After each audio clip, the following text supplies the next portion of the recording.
Éternel, à la mesure de ta grâce, je te prie pour tous ceux qui sont dans ce lieu de prière et ceux qui sont connectés à travers les réseaux sociaux et qui ont laissé tout pour se connecter à ce moment afin de prendre grâce, de se connecter à la grâce et de prendre part aux bénédictions célestes et même terrestres. Je te prie pour eux. À la mesure de chaque prière, chaque requête, chaque action qu'ils posent dans ton œuvre et envers toi, donne-leur, sans regarder à leurs reproches, mais par leur degré de foi, accorde-leur l'exaucement. Fais-le au-delà même de leur foi. Accorde-nous cela pour ce premier dimanche du mois de mai. Car nous rentrons maintenant dans le 5e mois de l'année 2025. Allègrement, nous partons vers la fin de l'année comme ça. Certains n'ont pas encore vu un seul miracle, même un seul signe, aucune réponse. Père, je t'en supplie, dans ton amour, sans regarder à ce que nous étions, tu as donné ta vie à la croix pour nous. Répète cette même chose à l'endroit de ton peuple ce matin. Tu ne regardes pas la qualité de leur vie, mais leur foi. Donne-leur de témoigner de ta grandeur par des signes, des prodiges, des merveilles, des miracles, des restaurations et même des résurrections des morts. Fais-le au nom de Jésus-Christ. Dis Amen puissamment. Dis Amen puissamment.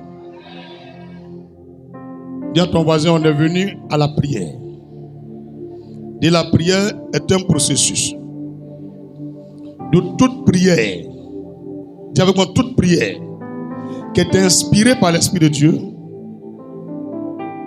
est accompagnée de miracles et d'exaucements. Donc c'est pourquoi sur la base de Zacharie 4 verset 6, pour vous tous qui êtes dans cette salle, ce n'est ni par la force, ni par la puissance, mais par l'Esprit de Dieu qui habite ton cœur et même ton esprit, que chaque parole que tu vas dire ce matin soit feu, flamme, puissance, esprit et vie, au nom de Jésus-Christ que j'ai prié. Ton amen mais n'est même pas satisfaisant. Alléluia.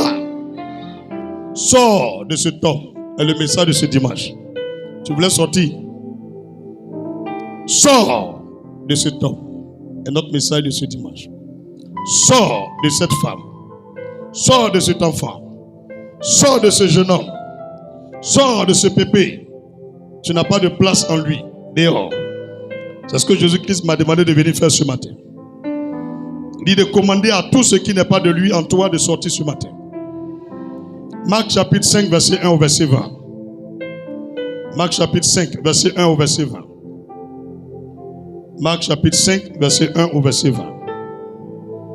Je peux lire Marc chapitre 5 verset 1 au verset 20. Marc chapitre 5 verset 1 au verset 20. Pour vous qui n'avez pas de Bible, procurez-vous un. Cherchez à avoir une Bible. La Bible, c'est la parole de Dieu. Au commencement était la parole. Quand on vient à l'église, première des choses, c'est d'avoir sa Bible. Quand un pasteur est en train de se tromper, c'est grâce à la Bible que tu peux le reprendre. Ou bien tu peux t'en rendre compte et discerner que ce monsieur est perdu. La Bible est le repère et le manuel de vie chrétienne. Dis, la Bible est le repère et le manuel de vie chrétienne. Sans la Bible, personne ne saurait ce que Dieu veut. Parce que les esprits qui parlent en l'homme, il y a ceux qui viennent du diable et il y a celui de Dieu. C'est grâce à la Bible nous savons que cet esprit est un menteur, est un démon. Si tu ne lis pas, tu vas prendre des décisions qui ne sont pas de Dieu. Tu vas dire des choses qui ne sont pas de Dieu. Tu vas vivre une vie, quand bien même tu viens à la prière chaque dimanche et tu fais des offrandes des dîmes, qui est loin de Dieu. C'est pourquoi il faut avoir une Bible. Il y en a, c'est gratuit. À travers ton smartphone, ton téléphone, ton ordinateur. Même actuellement, il y a la télé connectée. Tu télécharges par Play Store ta Bible. Il y a écriture et puis il y a audio. Ça te prend de la peine de lire ou du temps. Ça t'ennuie. Mais tu vas dans ta Bible, Tu mets le côté audio, il y a quelqu'un qui lit pour toi. Tu mets le volume de ton woofer, tu écoutes, ou de ta télé même, tu écoutes. Pendant que tu dors la nuit, ça parle comme radio. À force d'entendre, tu vas devenir ce que Dieu dit. Parce que c'est la loi de Dieu. Il dit, l'homme devient ce qu'il écoute, ce qu'il entend. L'homme devient ça. L'homme devient ce qu'il dit. L'homme devient ce qu'il voit. L'homme devient ce qu'il pense. Il ne faut pas oublier ça. Entendre, penser, dire et puis voir. Donc tu as vu, les oreilles là peuvent changer ta vie. Tu écoutes quoi? C'est quoi tu aimes écouter? Tu regardes quoi? C'est quoi tu aimes regarder? Tu penses quoi? C'est à quoi tu aimes penser? Tu dis quoi? Qu'est-ce que tu aimes dire fréquemment? Ton avenir, ta destinée, ton futur, ça est dedans. Et tout ce que j'ai cité là, ça est sur la tête. C'est pourquoi Dieu a mis en haut. Pouvoir, ça est ici. Tout est là. Il ne faut plus te négliger. L'homme ne peut pas changer ta vie. Nous, en tant que serviteurs de Dieu, le Seigneur communique à nos cœurs. Je ne sais pas si tout le monde, hein? Il communique à nos cœurs sa pensée, sa volonté, sa voix. Il dit de vous transmettre. C'est pourquoi on vous transmet. Pour que vous ayez la connaissance. Tu as bien compris? On ne peut pas te forcer de pratiquer. C'est pourquoi tu remarques à l'église, des gens évoluent, d'autres n'évoluent pas. Est-ce que tu fais partie de ceux qui évoluent? Marc chapitre 5, verset 1 au verset 20. Ils arrivèrent à l'autre bord de la mer, dans le pays des Gadaréniens. Aussitôt, dans le pays des Gadaréniens, aussitôt que Jésus fut hors de la barque, il vint au-devant de lui un homme, sortant des sépulcres et possédé d'un esprit impur. Possédé d'un esprit impur. Alléluia. Dans cette lecture, je t'explique brièvement et poser l'action pourquoi on est là. Et on va rentrer sur nous. Mais, à travers ce verset 1, Dieu nous oriente d'abord le lieu où la chose se passe. Et dans le verset 2, Dieu nous étale un homme qui est possédé d'un démon, un esprit impur, un esprit on ne voit pas. On ne peut pas le prendre en photo, on ne peut pas le filmer. Mais il vit dans l'homme. Cet esprit-là, il habite beaucoup de personnes, même beaucoup de pasteurs. Cet esprit habite des autorités. Il peut habiter ton papa, peut habiter ta maman. Cet esprit peut habiter un enfant. Les esprits impurs habitent qui ils veulent. Alléluia. Ce monsieur, il est possédé de ces esprits. Verset 3. Cet homme avait sa demeure dans les sépulcres. Cet homme avait sa demeure dans les sépulcres. Et personne ne pouvait plus le lier, même avec une chaîne. Le problème, le monsieur refuse de dormir dans la maison. Il refuse de dormir en ville, au village. Lui, il dort au cimetière. Tout ton voisin, il faut dire, on parle de quelqu'un qui dort au cimetière. Dis, il dort au cimetière. C'est son choix. Hein? De toi à moi, maison, il y a tout dedans. Est-ce que tu peux laisser pour dormir au cimetière? Il faut vraiment avoir un démon dans toi pour être à l'aise au cimetière. C'est la même chose. Hein? Tu vois, il y a les gens, ils ne veulent pas coucher avec garçons. Il y a des femmes belles. Elle dit non, non. Ces femmes, elles l'aiment. Elle est femme, elle a sein, mais elle aime femme aussi qui a sein, jusqu'à se marier avec elle. Quand tu regardes ça, il faut vraiment un démon en toi pour que tu sois amoureuse d'une femme, en tant que femme. Tout ce que tu trouves que ce n'est pas logique, là, ce n'est pas normal, là, c'est les démons qui sont à la base. Alléluia. Est-ce que tu m'entends? C'est les démons qui sont à la base. Tu as bien entendu? C'est les démons qui sont à la base. Tout ce qui n'est pas normal, c'est les démons. Tu as bien compris? Il y a des gens aussi, quand ils parlent, ils disent, il n'entend pas. Tu cries, il dit, il n'entend pas. Lui, on dit, il est sourd. Pourtant, Dieu a donné oreille. Quand on regarde, tout est normal. Il s'en va même faire radio. On vérifie, oreille là, c'est la même chose que pour toi. Mais quand tu parles, il n'entend pas. Dans l'oreille là, il y a un démon qui est dedans. Mais on ne peut pas le voir. Ça, c'est le rôle de l'église. C'est pourquoi l'église existe. Ce que l'homme ne peut pas faire là, c'est ça l'église fait. Tu as compris? C'est pourquoi l'église est là. L'église a son rôle. Donc Dieu choisit des personnes pour diriger ses églises. Et il met en eux une capacité surnaturelle pour accomplir ces choses. Alléluia. C'est important d'avoir la foi. C'est important de donner sa vie au Seigneur. C'est très important. Parce qu'il y a des situations que tu ne peux pas contrôler. Les médecins ne peuvent pas régler ça. La science ne peut pas. Il faut Dieu. Alléluia. Il y a d'autres aussi, ils ont un problème. Et leur problème, c'est Papatoya. Il faut dire Papatoya. Tu l'aimes bien. Tu l'aimes bien. C'est pas de problème. Tu lui confies quelque chose. Tu lui dis même qu'il faut partir. Tu n'es pas encore sorti de la maison. Elle a déjà dit. On t'a dit, viens. Tu disais quoi là-bas? Tu l'as regardé en même temps, elle dit pardon. De toute façon, tu es découragé d'elle là. Et puis tu ne peux pas penser qu'elle peut faire ça là. C'est un démon qui est en elle. On appelle ça esprit de papatoya. En français, c'est un esprit de commérage. C'est un rapporteur. Un esprit de python. Et il y en a.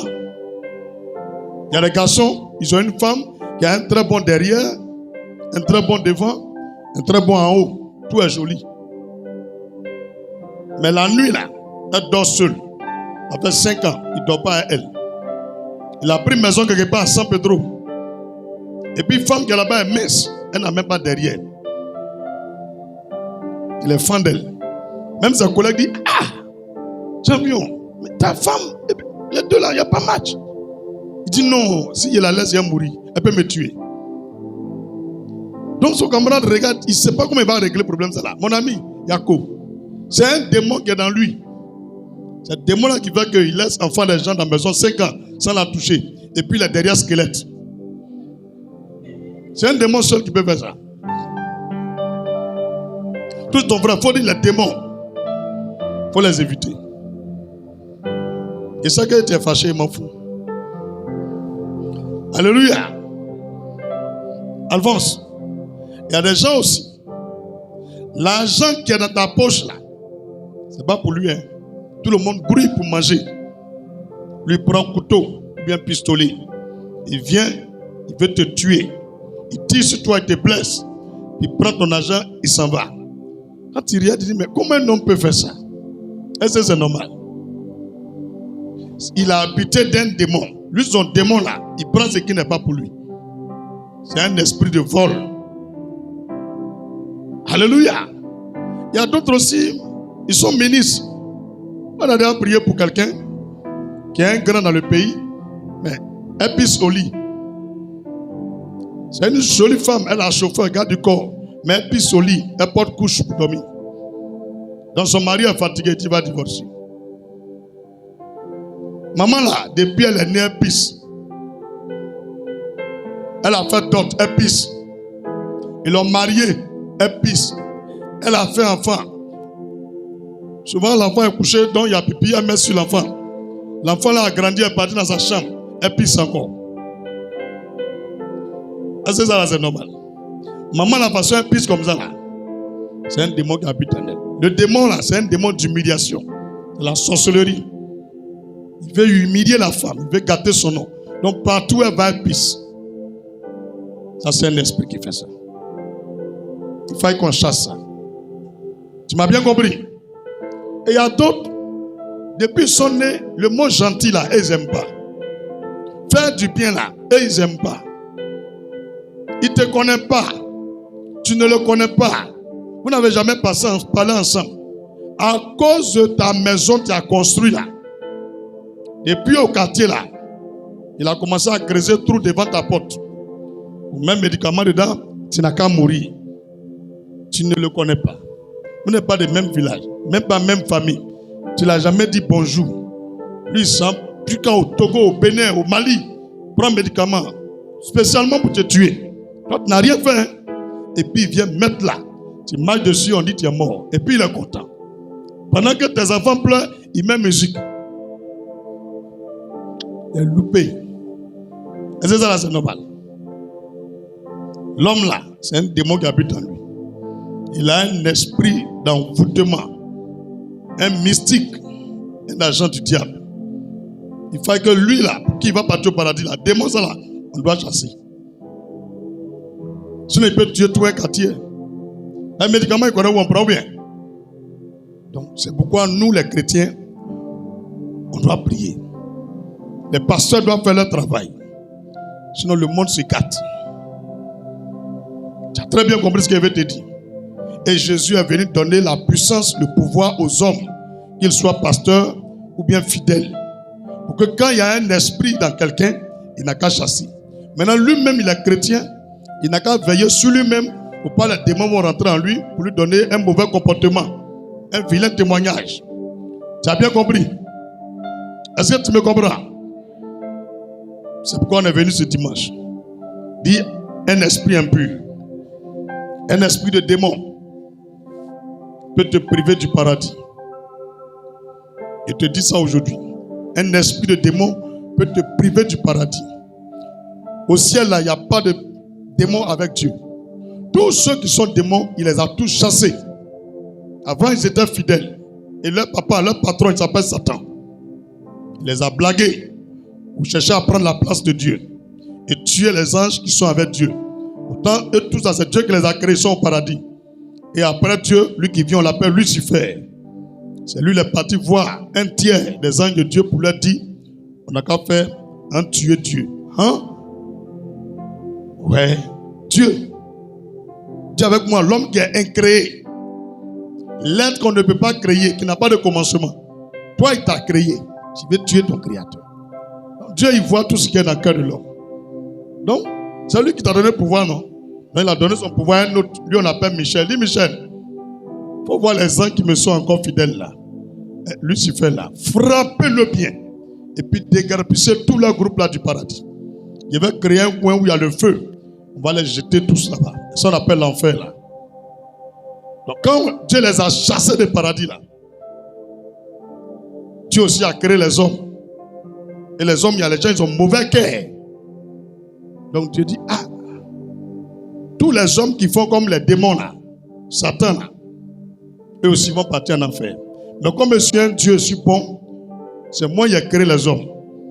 De tous les êtres que Dieu a créés là, les seules personnes qui ressemblent à Dieu, c'est nous les hommes. Il dit, il nous a créés à son image. Genèse 1, verset 26. Il dit, il nous a créés à son image et à sa ressemblance. De toute façon, Dieu est là, comme ça, Dieu il est. Et il y a les gens qui sont étonnés. Eh bien, comment Jésus là, vous pouvez? Il faut dire à moi.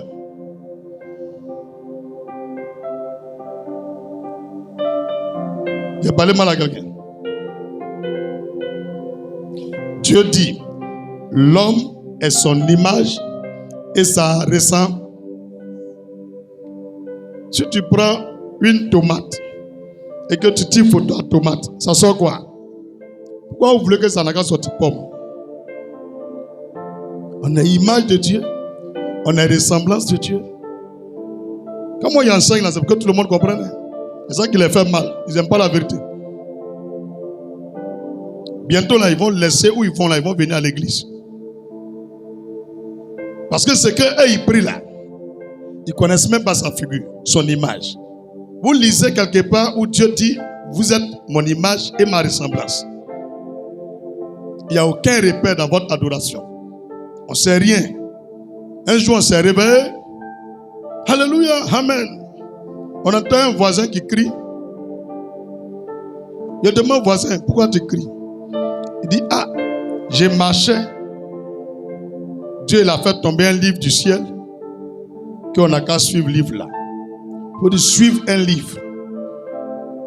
Quand Dieu il a fait tomber là, toi seul, c'est toi seul qui as vu. Un Dieu bête comme ça. Pourtant, dans lui-même, Dieu, sa loi là, il dit, sur le témoignage de 2 témoins, pas 1, 2 témoins ou 3 témoins, l'affaire est jugée. C'est Dieu. Dieu là, c'est un Dieu de loi.